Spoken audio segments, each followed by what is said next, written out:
Bonjour à tous et bienvenue dans cette nouvelle série de vidéos. Aujourd'hui on va parler d'un personnage étalé sur 4 vidéos. Bon, vous vous serez douté face au titre, on va parler de la collection du conte Naïfel. Le conte Naïfel, pour la plupart d'entre vous, vous l'avez découvert lors de la saison 3, donc de Shozed/Turbo. Donc pour vous ça a été une découverte et un peu un personnage non marquant. En réalité, tous ceux qui ont lu les mangas, pour eux c'était une belle découverte de le redécouvrir dans l'anime. Il faut savoir que le conte Naïfel a fait sa première apparition dans le tome 4.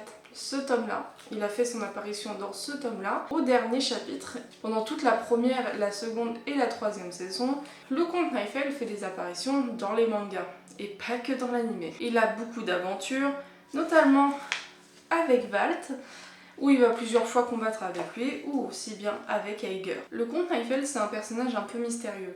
C'est un personnage qui reprend un peu le thème de l'Opéra de Paris, un peu le même charisme de personnage, un peu le même mystère autour de ce personnage, et on le retrouve avec un chapeau, avec une plume, une cape et surtout une canne qui en réalité est un grappin. Donc c'est un personnage assez mystérieux et on va le découvrir dans cette série de vidéos grâce à ses aventures. Et on va commencer tout de suite avec sa première toupie qui nous a été montrée. Il s'agit de Baldur/Balderov version FR. Baldur Bumper Beat, une toupie assez impressionnante, assez mystérieuse, et Takara nous l'a vendue comme une toupie de collection et non une toupie pour jouer. Je possède la version Heavy Heist, mais ça ne changera rien puisque toutes ces versions possèdent le même combo, et on va découvrir ça tout de suite. L'aventure commence dans le tome 4, le dernier chapitre, où on découvre une toupie mystérieuse appelée Golgod. Golgod en réalité c'est une fusion entre 3 pièces de toupie, donc le driver variable, le dist magnum et le layer de Zillion the Tron. Pour les créateurs, en gros, c'était la fusion des 3 toupies les plus réussies, les plus optimisées entre guillemets, pour réussir à créer la toupie ultime, la toupie divine appelée Golgod. D'ailleurs, cette toupie, vous pouvez la créer vous-même. Il suffit de vous procurer Victory Valkyrie avec son driver variable. Il suffit de vous procurer Siege Excalibur avec du coup son disque Magnum. Et pour finir, il vous suffit de récupérer Zillion the Tron, mais pas de n'importe quelle couleur. En réalité, Takara a sorti une édition limitée d'un layer doré. Et en fait, c'est ce layer doré qu'il vous faut pour créer entièrement Golgod. Golgod est bien entendu une toupie qu'on verra plus tard, que je vais vous en parler un petit peu pendant les battles de cette vidéo, mais vous comprendrez qu'elle n'est pas si optimisée que ça. Dans ce tome, Valt fait la découverte de Golgod par la WBB Hay qui lui présente la toupie, et en réalité le conte Naïfel fait son apparition suite à cela. Il entend entre guillemets l'appel de la toupie divine et décide de la voler. Cependant on découvre que le conte Naïfel a quand même un petit règlement à tenir. Il a une conduite à tenir celui-ci. Et en fait sa conduite n'est autre que il doit mériter pour obtenir sa toupie. C'est-à-dire qu'il doit la battre en duel, et s'il gagne contre cette toupie, il a le droit de la récupérer. S'il perd, il la laisse à son propriétaire et il s'en va. Et du coup, il arrive dans le musée et pour voler Golgod. Donc il en prend possession et Valt, qui est là, du coup, fait une battle avec lui. Donc Valt contrôle Golgod et du coup, notre cher comte Naïfel nous présente sa toupie Baldur Bumper Beat. Une toupie, comme je vous ai dit, que Takara nous a vendue comme étant une toupie de collection. D'ailleurs, il existe plusieurs recolors de cette toupie, il en existe 3, sous Takara Tomy. La version dorée est la version officielle de Baldur, et en réalité la version dorée, qui est donc la version officielle, selon le manga et selon ce que nous a présenté l'auteur, c'est que en gros on pouvait se la procurer seulement en prix de battle, donc c'était au Japon, qui a dû avoir un tournoi où on pouvait l'obtenir. Aujourd'hui, elle coûte assez cher à trouver en version dorée. Elle est autour de entre 50 et 100 € selon les vendeurs. Ensuite, il y a la version Heavy Heist qui était obtenable dans le jeu 3DS. Et il existe une troisième version sous Takara Tomy, c'est la version bleu et noir, qui est enfin bleu, blanc, noir, on va dire.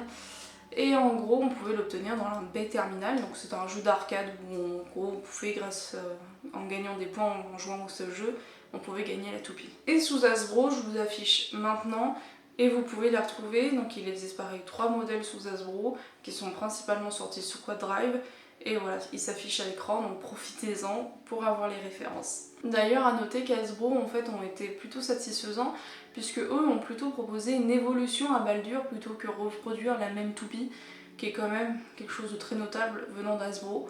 Donc merci à eux. Revenons à Baldur, alias la Miraculée. Dans le manga, il l'appelle la Miraculée, pour plein de raisons qu'on va découvrir. Déjà, on va parler de ses caractéristiques. C'est une toupie de rotation droite et de type défense. Son personnage, donc Baldur, représente le dieu de la lumière dans la mythologie nordique. Elle est en réalité sortie sous le système un peu des dual layers, mais en réalité elle fait partie du système des single layers. C'est une toupie single layer, basée principalement sur la collection, puisqu'en réalité on verra que son combo en lui-même n'est pas si intéressant que ça. Son combo stock n'est pas très intéressant et serait peut-être plus intéressant avec d'autres pièces. Le layer de Baldur est de rotation droite, et au niveau de ses dents, nous avons 3 dents de la même hauteur, et la dernière plus basse. Le taux de burst sera donc un petit peu plus élevé pour cette toupie. C'est un layer orienté vers un aspect défensif, avec 2 points d'impact répétés 5 fois.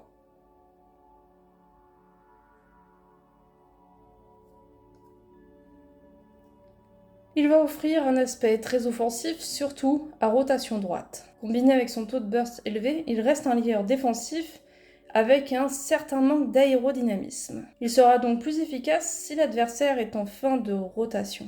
Le disque bumper est apparu 4 fois sous Takara Tomy et il ne peut pas accueillir de frame. Il va orienter le poids vers l'extérieur, mais de façon irrégulière, ne permettant pas d'optimiser l'inertie de la toupie. Il va concentrer le poids vers les aspérités offensives de layer qui vont avoir plus de puissance d'impact. Le driver Beat, il est apparu 4 fois sous Takara Tomy. Son driver est équipé de caoutchouc pouvant adhérer à n'importe quelle surface comme l'eau d'une cascade, selon le tome 4, donc du manga Beyblade Burst. Dans la réalité, le driver est bimatière, offrant la mobilité du caoutchouc et l'amélioration de la friction avec le plastique. Cependant, la partie en plastique est saccadée, pouvant déstabiliser la toupie en fin de rotation. Sa forme en boule lui permet de rester au centre de façon mobile.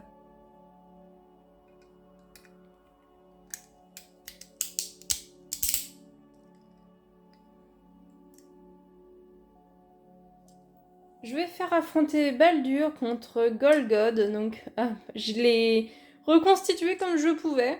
Donc voilà, donc nous avons le layer de The Tron avec le disque Magnum et la pointe Variable.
N'hésitez pas à me dire ce que vous en avez pensé en commentaire de cette toupie.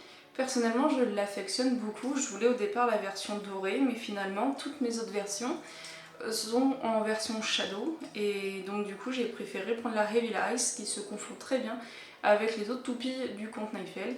Et du coup, en version Shadow aussi, en version Heavy Ice. Bon, vous voulez peut-être savoir la fin de l'histoire, non? La fin de l'histoire, c'est que sans surprise, Valt gagne. Et du coup, le comte Neifel, il s'en va. Non, mais vraiment, je vous jure, c'est pas une blague. C'est comme ça que se termine l'histoire. Donc, si vous voulez savoir la suite des aventures du comte Neifel, attendez tout simplement la prochaine vidéo où on va parler de Shadow Orichalcum. Tchuss!